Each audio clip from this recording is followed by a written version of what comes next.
Hello, welcome to another broadcast of In the Circle. Um, Last day of vacation.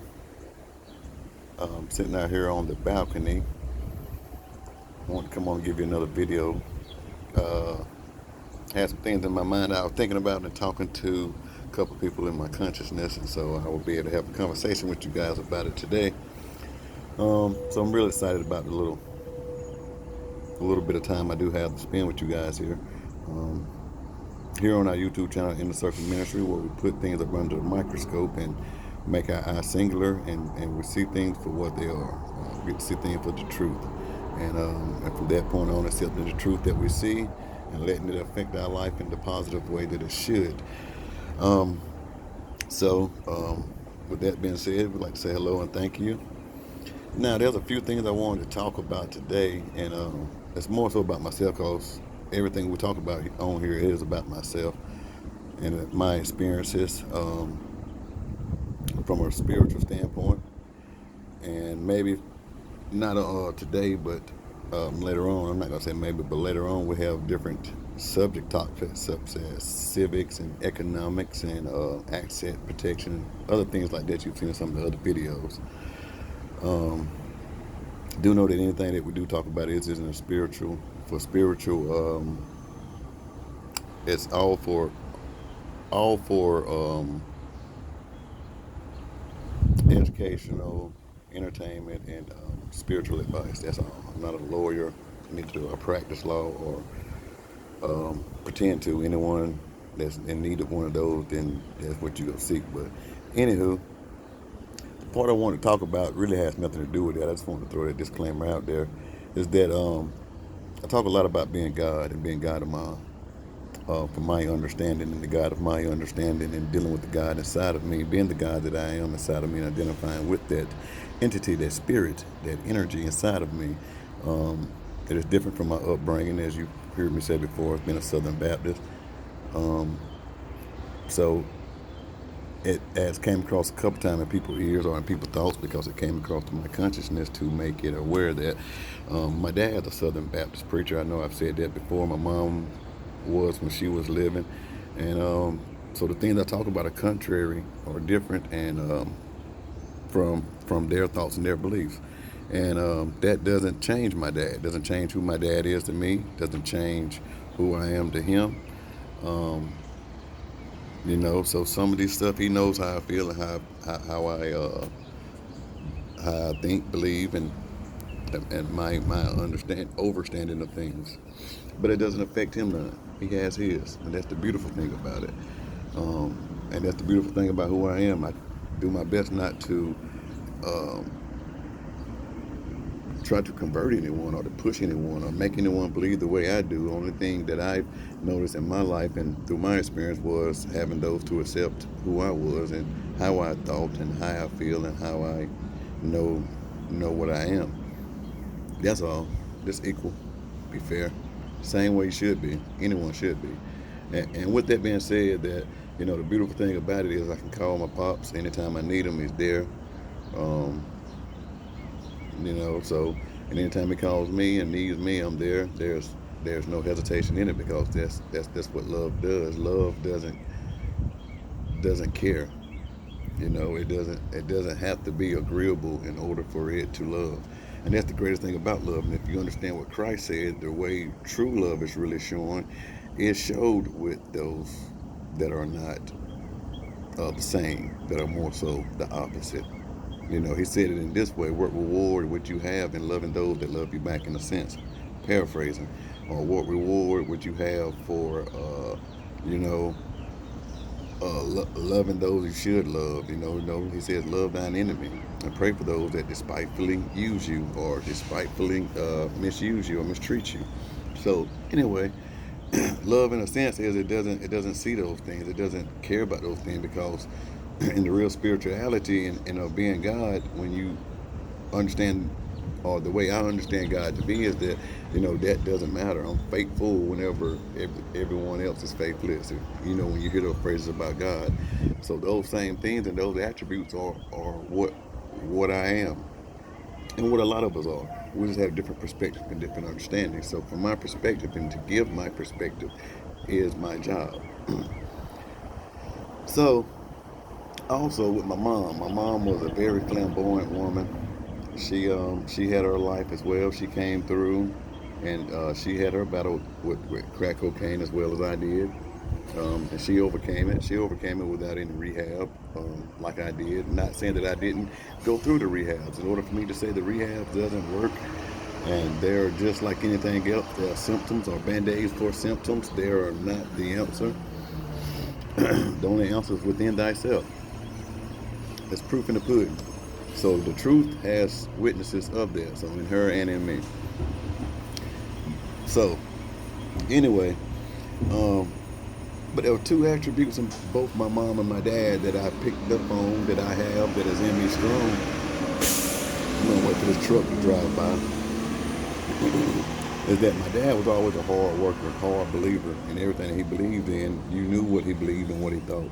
Very outspoken, very vocal. Same way that I am, very vocal. My mom, face expressions I get from my mom. So if I don't say it vocally, my face and my body language says it for me. So, but my dad was always a hard worker, and he always wanted to do more for his family and provide more for his family and give his family the best. So he always worked. He always had side hustles. He's always endeavored in different investments and pushing for wealth in the way that he knows how to attain wealth. And still to this day, he still does. And in that he attained an amount of wealth. And so that was great. That part about him I have of myself, even though I go about it in a different way, still had that same ambition. And my mom, she was a fireball as well. She was a very outspoken person, uh, learned a lot of ways about loving and love and a lot of who I am through my mom and my dad's relationship and watching their relationship as a man and from a woman and coming in up under a household with both of those in it. My dad's always been Southern Baptist, always Christian like, but my mom's side of the family was as well. But they was more of A.M. Zion and things of that nature that I know of. Um, but a lot of that side of the family, they wasn't as deep rooted or deeply indoctrinated with it. They were more free minded. They lived both worlds, as we would call it down here in the South. They lived the church world and the street world. They didn't combine the two too much. They kept God with them everywhere they went and wherever whatever they did, and all they ever was in the church house. But my mom had a zeal and a zest about herself. She knows she was royalty and she knows she was a queen, even when she was out there in the world, on those drugs or done whatever. You wouldn't know from her outward appearance. She dressed her best, even when she couldn't buy the finer clothes or whatever. She would make her own dresses. She was into all of that. She was into sewing. She was into crocheting and knitting and things of that nature. Just good old country people, what we call down this way, good old country people. But she had the ambition to whereas if she couldn't work for it, if she couldn't buy it, then she would make it because she was going to have it. That type of determination. There wasn't nothing going to stop her from getting it. She'd buy the pattern and the material and make it and have the best Sunday dress to walk into church with. The only thing she wasn't making was the hats. So that same thing, that same ambition that I have in me. So when you hear me speak and teaching from my experiences in life about that, don't once let it cross your mind that it's something that I have against my mom and my dad. They taught me everything that they could teach me, and all the great things I believe that I have. I've just been grown enough to understand that I can step away from certain traditions. I can step away from certain things and experience life that I know it for myself. My mom's not here no more. With all of her kids around her, still she had to leave this world by herself. Could nobody else go with her. Her life expression was lived through her, and through us, we were able to let her know that she lived a great life, and we loved her, and she was the best mom that anyone could ask for, despite of anything, no matter what it was. And that was my expression, that I was completely satisfied with her as being a mother. Wanted her to be here longer, but if she had to go, which I know she had to, then I wanted what she wanted. But nevertheless, the thing I was wanted to state and put out there, since I know that it needed to be brought, and I had permission to bring it. She wants want me to be the same person I've always been, and she's proud of me. She let me know that. My dad's proud of me. He let me know that, even like despite of my views and opinions.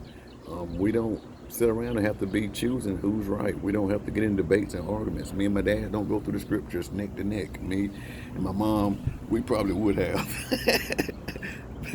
Because me and my mom used to talk. My mom was my best friend. She was my best friend. Uh, so it's somewhat like my diary as well. There were certain things about me I tried to hide within myself she would know about. So a lot of the gifts and the spiritual awareness that I have was passed down through my DNA, through my mom, through my pops. So my brother Akeem Ailes, another guy that I rock with heavy, Hindsight Radio, Hindsight University as well. Listening to him on yesterday, and he said something that's true, and it's just I haven't been able to express it, but the way he expressed it is that we are all the same. There is no difference. Christ came to let us know that we are all the same, and the greatness that we have inside of us is just greater than the greatness that Christ has inside of him. There's nothing greater inside of me than is greater than what's inside of you. So that inside of you, what makes it great is because it's yours. Because there can only be one you. There can only be one that can be like you. There can never be another to be you. So be the best you can be. Be the best Christ mindset person, individual that you can be. If that's what I'm promoting here. But whenever you're not, be the best that you are. Be up under the tutor. Be up under the understanding until you get the righteous overstanding.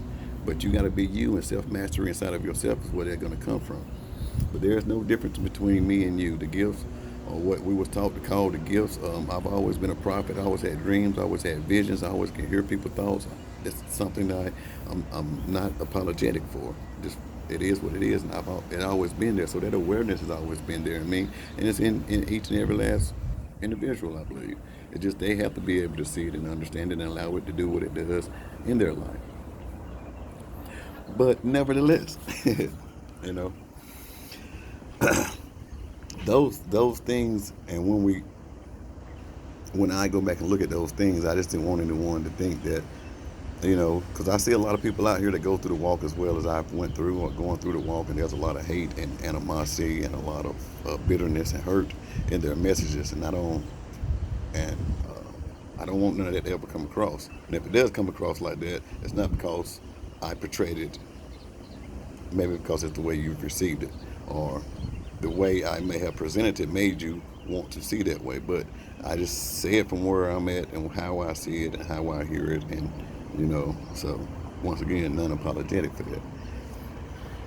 But I want you to be able to grow in love. Just everything that you do, if the movement is in love, Paul says, I don't care what it is, I don't care if you speak in 1,000 tongues and you can cast out 1,000 demons, you can make the mountains get up and move. If you haven't done it in love, then you've done it off of vain. This is another thing I believe as well that I see in this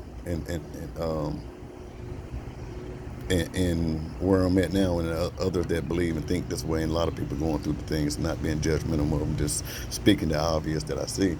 That a lot of people don't do it with love. It's the same way if you use the law of attraction, if any of these other I am statements to bring yourself into the understanding of who and what God is, to help you understand who and what you are. In the church and the upbringings, it was taught that that was Satanism and that was wrong, and that you should not want wealth and you should not desire wealth for your own, because the love of money is the root of all evil. And nobody really preached and taught on the love of the money. It wasn't that money was evil. It is the love of it. Is that when you deal with something and you love something, where thy treasure is, there will your heart be. That's what the Bible says. Where thy treasure is, there is where your heart is. Okay? And the Bible also says, out of the abundance of the heart, man speaketh out of his mouth. So what comes out of a man's heart is what comes out of a man's mouth is what's in his heart. And his heart is where his treasure is. And if the money is where your heart and your treasure is, then you're in the wrong place. Seeking thee first the kingdom of God and the righteous understanding of who you are and what you are is what the only thing you should be searching for. That is truth, and then within the truth brings about all the other stuff. The other stuff will be added. It comes along with it. That's keeping the eye singular as well. But so doing everything in love, and with me being able to do that, I was able to see some stuff today for myself and my personal self and my mastery time with myself. And I was able to conversate with my mom in my consciousness and conversate with my dad in my consciousness and hear the truth and allow the truth to be spoken to me to free me of something that I didn't know that I needed to be freed of, because I didn't have any animosity. I didn't have any of those things, but I'd never really spoken those things outside of here, in a sense. Besides a certain few, like my mom and some of my sisters and some of the ones I talked to. But I mean, my wife, my sister, and some of the other ones I talked to. But I don't know if I ever put it out here in that way so as they can understand, so everyone else can have a clear understanding of it. And it's all right to be different, no matter where you at in this walk. That's the good thing about the Christ consciousness. There's many roads to lead to Christ. There are many religions and there are many spiritualities that leads to this Christ consciousness. You're going to hear about Jesus in every religion, even before there was a religion, in a sense, we would call it, even back to the Egyptian days and before. Sumerian tablets as well. There's other sources of truth out there. And one of the things that allowed me to go on that search and that journey, I'm going to share this with you while I still have time to, was hearing about Enoch in the Bible from the Old Testament to the New Testament, but never seen a book of Enoch. I never heard no one really speaking depth in Enoch. And the truth called me out, so I began to search for it and found the whole book of Enoch. Not like I discovered it, I'm just saying. Was able to walk out of the mind of my tradition and my religious doctrinations and go examine things myself. And it adds more truth. Also, Jesus said another thing, and he was like, that there are others that are not of this flock. And if they ain't against us, then they must be for us. There's other sources of information out there outside of what's being taught into the Bible, because you have to remember the Bible wasn't written until after it was lived. In a sense. The scriptures wasn't written down to after after the fact. So, saying that there are other sources of truth out there. I said one time in one of my videos before, I believe the truth is in a piece of everything. That's why all humanity and all of the universe, of all of the creations of God, of all of the creation of the universe, are all connected, and everyone needs everyone. There's a little truth in everything. Because there can be a certain truth to your large intestine that isn't a truth to your small intestine. There's a certain truth that isn't true to your heart, that is true to your liver and your kidneys, or liver, and it's not true to your kidneys. That's true to your kidneys and not true to your heart. And it's just, that's what it is. There's certain truth, but it's still truths. But it collectively, all together, it is absolute truth. But as long as each one of those organs stay in their absolute truth and stay within the bounds of their absolute truth, then my body works in perfect harmony. Wouldn't it be a mess if your heart tried to be your kidney and your lung tried to be your stomach? Food for thought. Food for thought. So, saying that to say this, is that when we work in our own consciousness and our Christ-like consciousness and understanding of that we are God and God in our own perspective, dealing with the God inside of us and growing inside of that unified truth, then we all work together in a harmony that is great, and we don't have to be wrong or have to be right, because that doesn't exist on this vibrational plane. There is only truth. God is spirit. Those who worship him must worship him in truth and in spirit. So, there's only one way to handle those things. And, so with those things that are spiritual, with the physical, with man is impossible, with the spirit, all things are possible. So I'd like to thank you guys for coming out to another In the Circle broadcast, allowing me to express myself, or let me change that, while I express myself, allowing yourself to sit here and listen to be entertained, hopefully in your consciousness about something that will help you on your walk and your embark in life, in this journey called life. I want to wish you peace, love, extreme wealth, prosperity, good health, May you have enough of it to pass down and leave down for the next generation. We want to thank you for joining in and join us on our next broadcast. Please feel free to like, subscribe, comment, share, in any of those fashions. You can do it, and I will be sure to get back to you through the comments, or we'll create another video into my internet where I'm at, or I figure out another way to get services where we can get live communications. But until then, we'll deal with this in the best way we can. So leave a comment, like, share, subscribe.